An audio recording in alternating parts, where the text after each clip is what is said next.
वस्त्र की, स्वास्थ्य की, ये हमारी बेसिक जरूरतें हैं।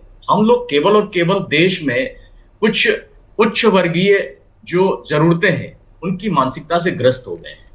हम भारत का असली चेहरा नहीं देख पाते। हम आप देखिए ना, एक तरफ 3,000 करोड़ की शादी का बजट है और एक तरफ 3,000 नहीं है किसी गरीब के पास। ये डिफरेंस है, डिस्पैरिटी है इस देश की। ये दिखाता है कि किस तरह से अर्थव्यवस्था ने ग्रोथ किया है। और दूसरी बात है कि जो बजट में एलोकेशंस होते हैं, उनके डिपोजिशन सरकार के हाथ में सारा बजट, मंत्रालय और सारे अधिकारी होते हैं। उनको लाभार्थी किसको बनाना है, किसको चयन करना है, लाभार्थी का चयन भारत में किस तरह से होता है सबको पता है। मैं बिल्कुल पॉलिटिकल लाइन नहीं पकड़ना चाहता, क्योंकि समग्र विकास में सरकार ने पूरी तरह से अपने लोगों को करिंगडम कर रखा है और नीचे तक लाभार्थियों के चयन में। अभी वो करोड़पति दीदी योजना थी, आप जरा पूछिए करोड़पति दीदी योजना में क्या सरकार ने इसका परफॉर्मेंस जमा किया? सरकार बजट बनाने के बाद कभी बजट का ऑडिट नहीं होता। मैम, एक सेक्शन सरकार को अपना ऑडिट कराना चाहिए कि जो पुरानी नीतियों में बजट एलोकेशंस दिए वो संतोषजनक रूप से पूरे हुए कि नहीं हुए। और दूसरी बात है, जहां तक स्टेट्स को दर्जा देने की बात है, तो उन स्टेट्स के दर्जा देने की बात मैं एक चीज बता दूं कि पर बिल्कुल। और हमारे साथ अर्थशास्त्री प्रोफेसर अतुल शाक्य भी जुड़ चुके हैं, उनका भी रुख करते हुए। तो प्रोफेसर साहब, बहुत बहुत स्वागत है आपका नेटवर्क 10 पर। देखिए अतुल सर, इस बार देश का पूर्ण बजट पेश होने जा रहा है और मोदी 3.0 सरकार का ये पहला बजट है जिससे काफी ज्यादा उम्मीदें हैं और अर्थव्यवस्था को मजबूत करने की दिशा में लगातार तमाम प्रकार के कदम उठाए जा रहे हैं, जिसको लेकर तमाम वादे भी एनडीए सरकार करती हुई नजर आती है। तो क्या लगता है आपको कि देश की अर्थव्यवस्था को मजबूत करने की दिशा में ये बजट कितना ज्यादा खास रहने वाला है? सबसे पहले जो बजट का बेसिक ऑब्जेक्टिव होता है, बेसिक ऑब्जेक्टिव केवल और केवल एक ही साइड नहीं देखना चाहिए। किसी भी देश का जो बजट होता है वो लोकहित को साधने वाला होता है। भारत एक विकासशील देश है और भारत की अधिकांश जो पॉपुलेशन है वो खेती है, ग्रामीण है और श्रम पर आधारित है। अर्थव्यवस्था का ये मेजर कंपोनेंट है। हम लोग शायद जो शहर आधारित आबादी है और ये सब लोग केवल 15% पॉपुलेशन या 12% पॉपुलेशन के हित को ही ध्यान में रखकर बात करते हैं। जो टैक्स पेयर्स हैं या तो सरकारी अधिकारी हैं, वो बड़े बिजनेसमैन हैं या मिड कैप्स करने वाले लोग हैं। अभी जैसे डेफिसिट फाइनेंस की बात करें, बहुत सीधी सी बात है कि डेफिसिट फाइनेंस पे सरकार का कोई कंट्रोल नहीं है। डेफिसिट फाइनेंस अगर बढ़ेगा तो फिजिकल डेफिसिट निश्चित तौर पर देश के आम जनमानस पर प्रभाव डालता है। और दूसरी बात है, अभी हमारे सीनियर साथी ने बहुत अच्छी बात कही, सुशील सर ने, कि लोगों के पास कितना जा रहा है, जो बॉटम पब्लिक है उसको कितना हम समावेशित कर रहे हैं बजट में। बजट की तुलना देखिए, अगर हमारा डोमेस्टिक लेवल कमजोर है, गांव घर में एक बात कही जाती है कि अगर आपका परिवार आर्थिक रूप से कमजोर है तो आपको अपने परिवार के प्रत्येक सदस्य का ध्यान रखना चाहिए। बजट में केवल ये नहीं कि बहुत सारे टेक्निकल टर्म्स इंट्रोड्यूस कर दिए हैं, अर्थव्यवस्था में कुछ कंपैरेटिव वर्ड्स आ गए हैं, उनको पढ़ के बच्चे केवल ये बात करते हैं कि नहीं साहब हमको कंपेयर करना है अमेरिकन इकोनॉमी से, हमें ग्रीन इकोनॉमी बनानी है। हमें अपने देश की अर्थव्यवस्था को भी देखना है कि उसका इंफ्रास्ट्रक्चर लूप होल कहाँ है। सबसे बड़ी चीज है, देखिए डेफिसिट 4.5 के आसपास लगातार बना हुआ है। सरकार इसे लगातार कह रही है 2005 के बाद से क्रमशः कम करते करते 2026 या 2030 तक हम डेफिसिट फाइनेंस को नलिफाइड कर देंगे, और वो वहीं खड़ा हुआ है। सबसे बड़ी चीज तो ये कि जो डेफिसिट फाइनेंस है इसके लिए सरकार करेगी क्या?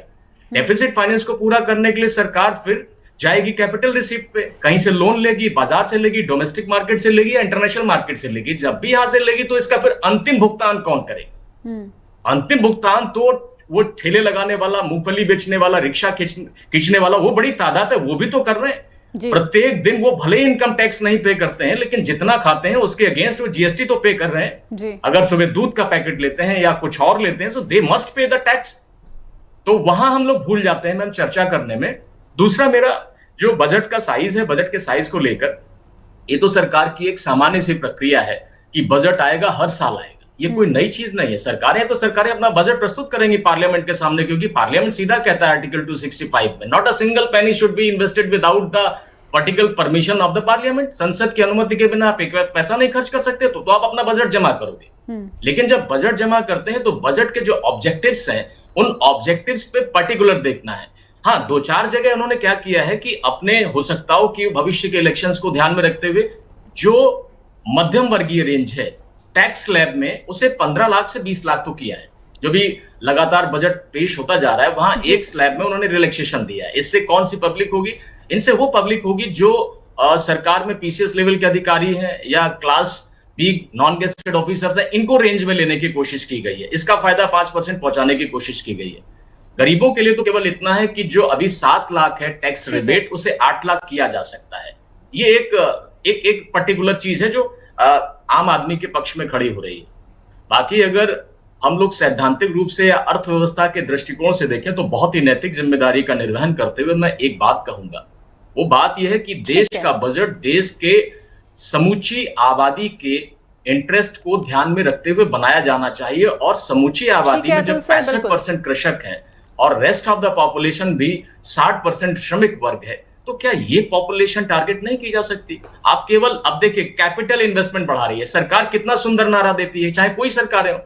मेरा तो हमेशा से ये रहा है कि आप सरकार चलाते हैं, जो भी चलाते हैं, इस देश के हुक्मरान हैं, ठीक है, उनको थोड़ा सा चर्चा को आगे भी जारी रखेंगे। बिल्कुल, चर्चा आगे भी इसी तरह से जारी रहेगी। तमाम मेहमान बने रहिए आप हमारे साथ। देखिए, लगातार चर्चा चल रही है कि इस बार के बजट में क्या कुछ खास रहने वाला है और किस वर्ग को क्या कुछ मिलने वाला है। फिलहाल इस चर्चा को आगे बढ़ाएंगे, पर यहाँ पर रुकेंगे, एक छोटे से ब्रेक है। वो पॉलिटिकल जो चीज़ें हैं उनके झुकाव ना होकर आम जो जन है उनके लिए बजट कितना खास हो सकता है। प्रोफेसर अतुल शाक्य जी हमारे साथ लगातार बने हैं। अतुल शाक्य जी, बीइंग एन इकोनॉमिस्ट, अगर बात यहाँ पर की जाए, आपने तो बहुत से बजट का एनालिसिस किया होगा। अगर इस बजट की बात करें, अब से कुछ ही देर में बजट पेश हो जाएगा, और ऐसे में क्या कुछ लगता है कौन से सेक्टर पर ज़्यादा ध्यान देने की ज़रूरत है?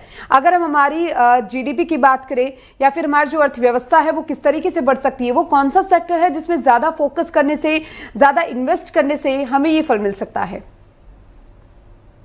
देखिए मैम, आपने जीडीपी की बात की, तो अभी इस बार का जो प्रोजेक्टेड रियल जीडीपी है सरकार का, वो 7.5 के आसपास का फिगर दे रही है सरकार जी। और उनका जो नॉमिनल जीडीपी है, इसमें फ्लक्चुएटिंग रेट्स होते हैं, करंट मार्केट प्राइस से जब जीडीपी कैलकुलेट की जाती है तो वो 10 पॉइंट समथिंग वो प्रोजेक्ट कर रहे हैं। तो बड़ा डिफरेंस है रियल जीडीपी और नॉमिनल जीडीपी में मार्केट फ्लक्चुएशंस के हिसाब से। दूसरी बात, बार बार सभी साथी भी कह रहे हैं, मैं बार बार इस बात को कहता हूं कि हमारे जो मानवीय आवश्यकताएं हैं, अर्थशास्त्री की तरह तो मानवीय आवश्यकताएं हमेशा से कांस्टेंट है। हमारे पास केवल एट्रीब्यूट्स का केवल और गुणात्मक विकास हो रहा है। हमारी जो मौलिक जरूरतें हैं, रोटी की, रोजगार की, वस्त्र की, स्वास्थ्य की, ये हमारी बेसिक जरूरतें हैं। हम लोग केवल और केवल देश में कुछ उच्च वर्गीय जो जरूरतें हैं उनकी मानसिकता से ग्रस्त हो गए हैं। हम भारत का असली चेहरा नहीं देख पाते। हम, आप देखिए ना, एक तरफ 3,000 करोड़ की शादी का बजट है और एक तरफ 3,000 नहीं है किसी गरीब के पास। ये डिफरेंस है, डिस्पैरिटी है इस देश की।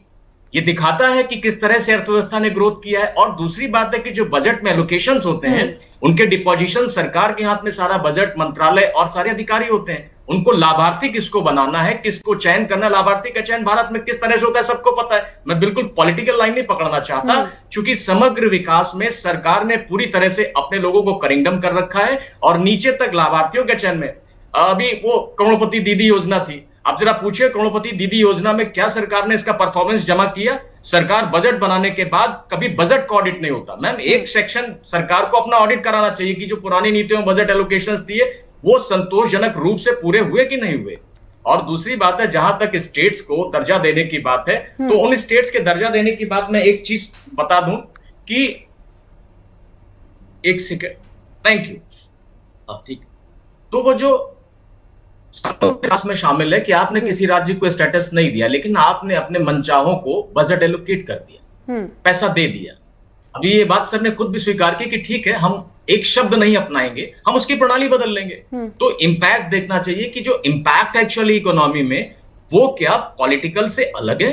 भारत में जितना भी हमें लग रहा है कि समय बढ़ता जा रहा है, वैसे वैसे भारत की संवैधानिक संस्थाएं, भारत की बजटीय प्रणाली लोक कल्याण से अलग हटकर चुनावी एजेंडे में कन्वर्ट होती जा रही है, चुनावी तुष्टीकरण में कन्वर्ट होती जा रही है। साहब, ये 3 राज्यों का चुनाव है, इसको टारगेट करो, इसको टारगेट करो। आप बताइए, किसी भी तरह से ग्राउंड रिपोर्ट, हमारे यहाँ जो बच्चे पढ़ने आते हैं उनकी संख्या में कमी हुई है, यूनिवर्सिटीज में संख्या घटी है, गरीबों के बच्चे घटे हैं। बिल्कुल सर कह रहे हैं कि एजुकेशन में सरकार ले रही, तो एजुकेशन का बजट बड़े लोगों की, अमीरों की संस्थाओं को केवल हित पोषित कर रही है। सरकार ने एक लेवल के ऊपर के उद्योगपतियों को और चरमपंथियों को केवल वित्त पोषित किया है। और आप देख लीजिए, पूरे भारत का आंकड़ा है, केवल चुनाव के अलावा अगर सरकारें कहीं बिजी हो, सरकार के पास अपने पब्लिक का डेटा लेने का टाइम नहीं है, कौन मर रहा है, कौन जी रहा है। बड़ा ताज्जुब होता है कि कभी कभी इन आंकड़ों पर जो केवल किताबों में और economic survey budget of India में प्रिंट कर दिए जाते हैं, सरकारों को कभी इनके धरातल तक जाने की भी कभी फुर्सत है क्या? जी। अब आप देखिए, मैं आपको बस जमीन का आंकड़ा देता हूं। जो साथी हमारे डॉक्टर साहब भी हैं, उनको भी पता होगा कि सर गरीबों की परचेजिंग लिमिट क्या है और स्कूलों में बच्चों की स्थिति क्या है। एक गार्जियन से पूछे कि एक बच्चे को मेंटेन करने का औसत खर्च 20,000 रुपए है। बिल्कुल। बच्चे की फीसें 4 से 6,000 रुपए हो गई हैं और उनका मेंटेनेंस, दवाई और सब मिलाकर एक बच्चा अगर किसी का है तो उसकी 20,000 हाउस होल्ड की। 2 बच्चे हैं तो 40,000 केवल बच्चों का मेंटेनेंस है। इस बात पर कोई मेरा साथी मना नहीं कर सकता। हमें एनालिसिस ऐसे करना चाहिए कि हम पे क्या इम्पैक्ट, हमारी जरूरतें क्या है, हमारी मौलिक जरूरतें क्या है। एक परिवार को जिंदा रखने के लिए 70 से 80,000 बहुत ही मिनिमम अमाउंट है। अब क्या सरकार इतना बचत दे पा रही है? सरकार ने स्लैब बढ़ाया है 7 से 8 लाख रुपए। अब ये 7 लाख कमाने वाले लोग कौन है? 7 लाख कमाने वाले वो लोग हैं मैम जिनका की आप मान के चलिए 60 से 70,000 सैलरी है, 80,000 सैलरी है, वही लोग हैं जो इस स्लैब में आएंगे। तो ये सरकारी अधिकारियों की श्रेणी है मैम। इस भारत में 10,000 से 15,000 की दिहाड़ी करने वाले लगभग 35 से 38% लोग हैं। आप देखिए पिछला जो लेबर श्रम मंत्रालय का डेटा है उसमें 38% श्रमिक है जिनकी सैलरी जो 500 रुपए पर अपने आप को रोज चौराहों पर बेच रहे हैं। इस देश में इंसान बिकता है, किसी को दिखता नहीं है। प्रत्येक सुबह आप बड़े शहरों के चौराहों पर जाइए, इंसान अपने आप को 8 घंटे के लिए बेच रहा होता है। बिल्कुल अतुल, ये हमारे देश कई की बातें हैं। जी जी जी। तो अगर मैं थोड़ा सा एक मिनट का समय और देंगे तो मेरे जी थैंक यू। तो मैम ये भी हमारे लिए बड़ा एक अजीब सा पहलू है कि सरकारें जहां मिनिमम वेज की गारंटी देते हैं, न्यूनतम कार्य दिवस की गारंटी देते हैं, तो ये बिकने वाले लोग कौन है? आप जाइए मुंबई, लखनऊ, दिल्ली, कानपुर की सड़कों में, आपने भी देखा होगा। ये है हकीकत भारत की। झुंड बनाकर लोग खड़े होते हैं कि कोई इनको खरीद दे 8 घंटे के लिए। क्या सरकार के पास इन लोगों की पॉलिसी नहीं है? क्या लोक कल्याण इनके लिए नहीं, देश की आजादी इनके लिए नहीं थी? इनको समावेशित करने की नहीं, प्रियोरिटी किसको दी जानी चाहिए? प्रियोरिटी क्या केवल आप अपने मित्र उद्योगपतियों को लगातार पूंजी का संचयन कर रहे हैं? सबसे बड़ी भारत की समस्या है, मैं आपके मंच से, आपके फोरम से ये जरूर कहना चाहता हूं, इस चैनल के माध्यम से आने वाले 10 सालों में देश को एक ताकत से लड़ना पड़ेगा और वो है spreading capitalism, hidden spreading capitalism. देश की जो पूंजियां हैं वो कहीं निक्षेपित होती जा रही हैं और आने वाले समय के लिए ये बड़ा खतरा है। बस मैं इतना ही कहना चाहूंगा। बाकी बजट में हर साल आते हैं मैम, सरकार का एक नॉर्मल रूटीन है, वो अपने आय व्यय का रखेगी। दूसरी बात मैंने आपको पॉइंट करके बताया कि उन्होंने जो डेफिसिट है, देखिए डेफिसिट को कम नहीं कर रहे हैं। डेफिसिट को कम न करने का मतलब है निश्चित तौर पर जनता का नुकसान। दूसरी बात है कि जो बिल्कुल अतुल शाकिब जी, कई तरह की बातें हैं, कई तरह के सवाल भी आपने उठाए हैं कि क्या कुछ बजट को देखते हुए होना चाहिए, और आपने एनालिसिस भी बहुत अच्छे से किया है पूरा। और देखिए धर्मेश शाह भी लगातार हमारे साथ बने हैं। धर्मेश जी, स्वास्थ्य क्षेत्र विशेषज्ञ हैं आप, और अगर बजट की दृष्टि से देखा जाए तो क्या कुछ लगता है स्वास्थ्य की जो सेवाएं हैं या स्वास्थ्य सेक्टर जो है, हेल्थ सेक्टर में क्या कुछ सुधार अभी और होना बाकी है? क्या कुछ सुधार यहाँ पर होना चाहिए?